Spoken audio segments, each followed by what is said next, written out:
Carissimi, eccoci insieme, ben arrivati, ben arrivato anche Maurizio Franceschi, direttore Confesercenti Veneto, grazie di essere qui con noi. Grazie. E così finalmente possiamo fare il punto della situazione del commercio e dei servizi nella nostra regione, commercio anche di piccolo taglio, quindi non necessariamente grandi entità, e quindi seguiamo anche quello che ci avete suggerito voi. Perché fare il punto? Perché effettivamente è l'anima, è il cuore pulsante della vita, dell'andamento della nostra economia della regione, ed è importante capire come sta andando. Se ci sono riprese segnalate da grandi realtà aziendali, medie realtà aziendali che hanno agganciato l'estero, e questo è un aspetto fondamentale, cosa sta succedendo dopo un periodo di turbolenza nella nostra regione? Che segnali avete voi? E poi entreremo anche nel veneziano, perché poi anche lì è un'altra realtà. Venezia e Mestre sono due realtà importanti e tanti telespettatori sono del territorio e sono interessati. Certo, ma il segnale non è un segnale molto positivo.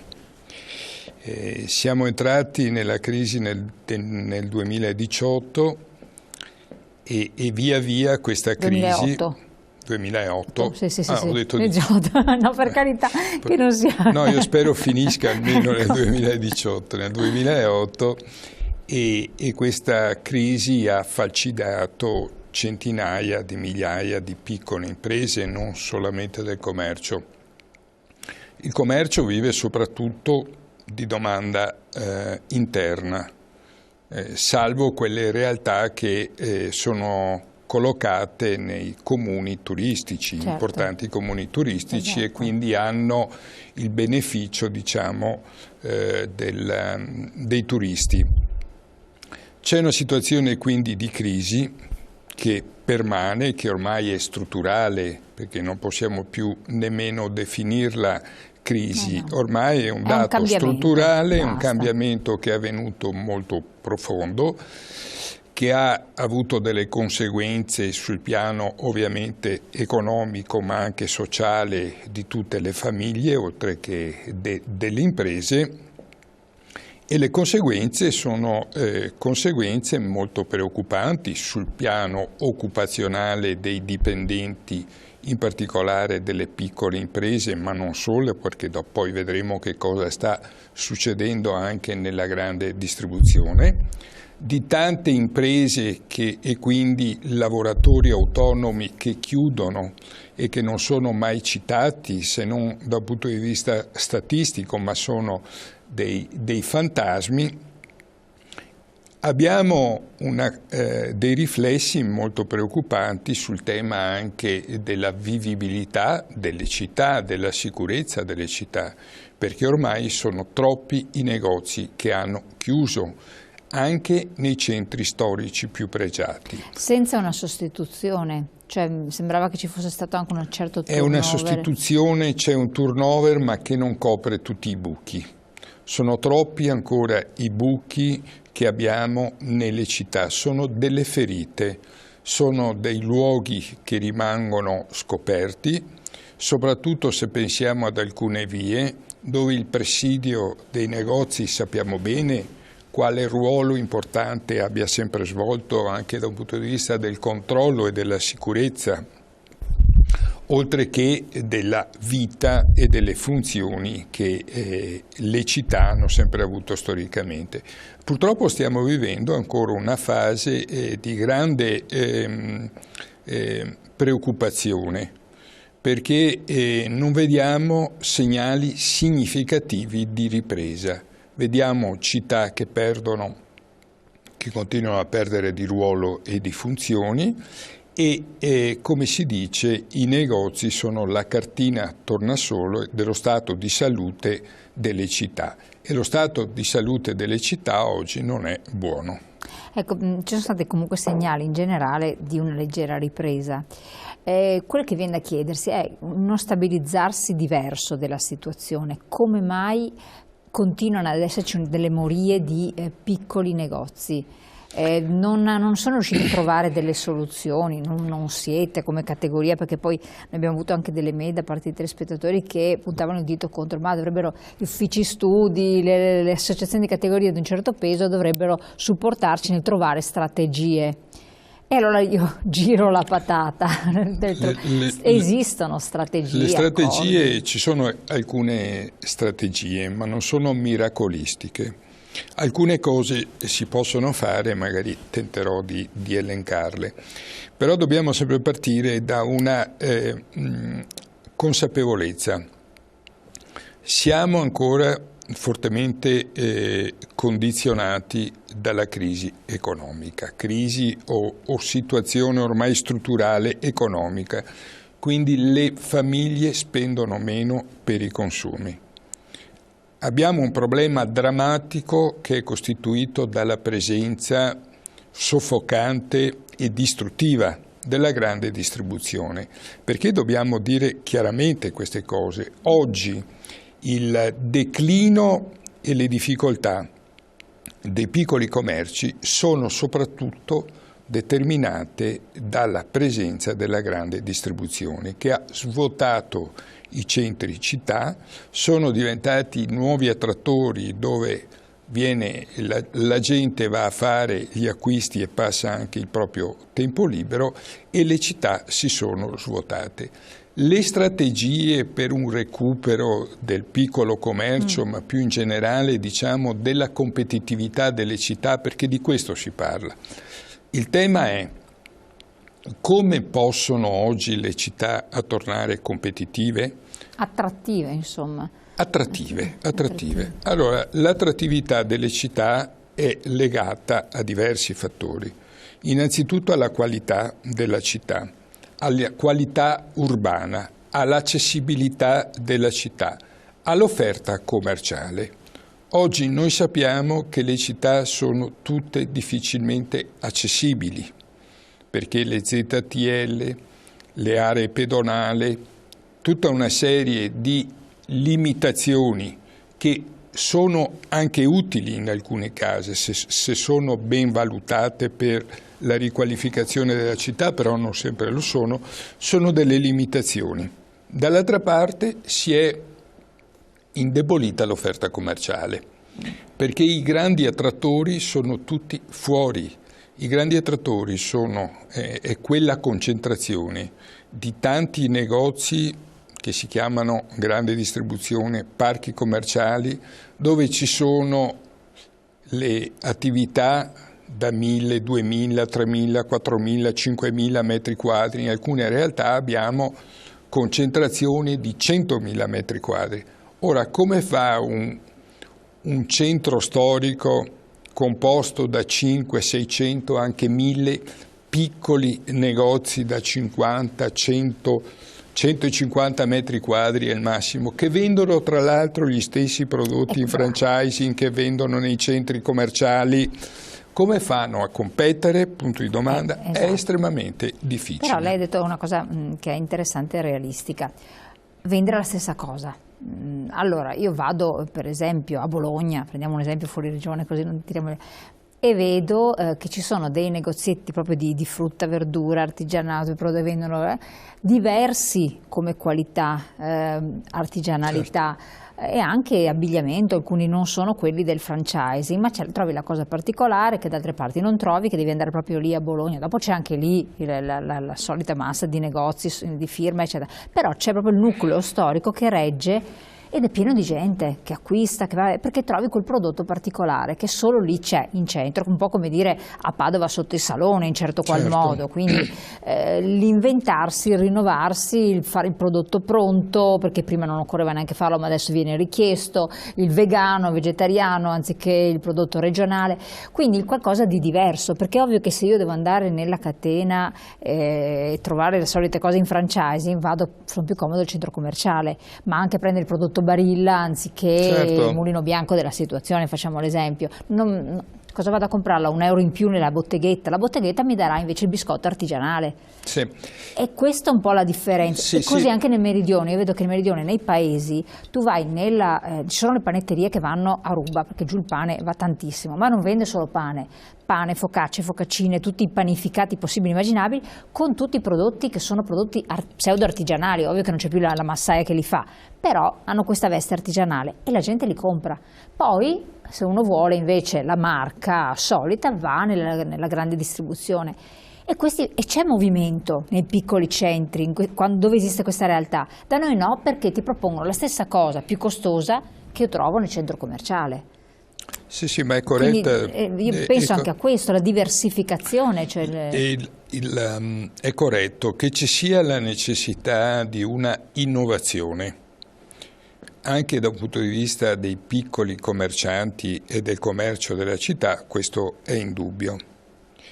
Questa innovazione, che è legata a quelli che potremmo chiamare alcuni beni o prodotti che non si trovano nella grande distribuzione, è però estremamente difficile se pensata in una scala molto grande, perché puoi pensare ad alcune attività che possono vendere dei beni tra virgolette rari. Pensare che decine e decine di piccoli negozi e di negozianti possano inventarsi diversi beni rari è un po' più complicato. Questa innovazione è più semplice ad esempio nella ristorazione e nella gastronomia, dove alcuni format e alcune anche intuizioni di giovani o meno giovani imprenditori hanno saputo portare innovazione. È un po' più complicata in tutti gli altri settori merceologici, perché in realtà l'innovazione lì dovrebbe avvenire più che sul prodotto, sul servizio. Perché la vera innovazione possibile nei commercianti è legata al servizio, alla comunicazione, a come vengono presentate le merci. Lì c'è molto da fare e da lavorare e credo che lì ci dovremmo concentrare per cercare di fare innovazione, perché oggi la competizione si gioca molto anche sulla capacità di fare innovazione e i commercianti devono imparare tutti che per fare innovazione bisogna fare anche formazione, perché bisogna avere conoscenze, perché altrimenti si resta legati a quello che si sa e quello che si sa oggi non è sufficiente per affrontare le sfide del futuro. C'è anche un altro aspetto però che condiziona fortemente, diciamo, queste trasformazioni o innovazioni, e cioè il costo degli affitti. Le catene di franchising sono in grado di affrontare su scala nazionale o internazionale, diciamo, alcuni costi superiori. Un po' più fatica fa il commerciante indipendente. Quindi sono diversi temi che si sommano, però che ci sia la necessità di fare innovazione è indubbio, che ci sia dall'altra parte, rivolgendoci al pubblico, diciamo, agli amministratori, che ci sia la necessità di pensare le città e di ridisegnarle e promuovere iniziative per farle diventare più attrattive. Anche questo è un altro grande tema, anzi forse è il principale, e va accompagnato anche da alcune scelte, perché vede, noi prima abbiamo parlato dell'occupazione e io ho affermato che molti lavoratori dipendenti delle piccole imprese sono stati licenziati, sono rimasti a casa e assieme al datore di lavoro. Ma il fenomeno della grande distribuzione sta dando dei segni molto preoccupanti anche nel nostro territorio. Sembra una grande contraddizione, e cioè da una parte si continuano a dare autorizzazioni per insediamenti della grande distribuzione, ma cose importantissime, di grandi dimensioni. Abbiamo nel Veneto esempi importanti che partono da Verona, passano per Padova, arrivano a Venezia, vanno a Treviso, di grandissimi insediamenti. Che forse più che a livello nazionale. Sono dei colpi ulteriori mortali, per cui dopo diventa quasi ipocrita da parte degli amministratori, anzi è ipocrita porsi da parte degli amministratori il problema delle città e dei piccoli negozi, perché poi vengono e dicono dobbiamo risolvere il problema. Cosa vuoi risolvere se da una parte continui a dare queste autorizzazioni, non risolvi assolutamente nulla, decreti la morte. Ma è l'altro fenomeno con i quali non si fa i conti, per cui si dovrebbero rivedere questi possibili nuovi insediamenti, è che i vecchi insediamenti sono fortemente in crisi. I dati di Carrefour e Auchan ci dicono che stanno provvedendo a licenziamenti di massa di tanti centri commerciali dei lavoratori, con un ulteriore problema occupazionale, ma anche con un problema che un po' alla volta emergerà sempre di più, e cioè di questi contenitori che fine faranno. Noi ci troveremo nella stessa situazione dei capannoni, oppure in forma un po' più grande di Porto Marghera. La dismissione e la bonifica di tutta questa cementificazione che è stata realizzata, perché il trend nel tempo cancellerà alcuni di questi, ne rimarranno altri, ma io spero anche, come sta succedendo in quei paesi che questo fenomeno l'hanno già conosciuto, ci sarà un ritorno alla città. Per cui dovremmo anche poi sostenere anche i costi delle bonifiche di questi. Questo è un altro argomento interessante da capire e che cosa si prevede a livello regionale. Leggiamo un attimo il messaggio che è arrivato da parte del nostro telespettatore, che non ho fatto in tempo a leggere. Eccolo qua. Primo, favorire la grande distribuzione è cosa voluta, non casuale, come la distruzione del ceto medio, anch'esso voluto. Secondo noi per primi non facciamo niente affinché ciò non accada. Attendiamo sempre qualcosa da chi ha l'obiettivo opposto, perché forse siamo masochisti.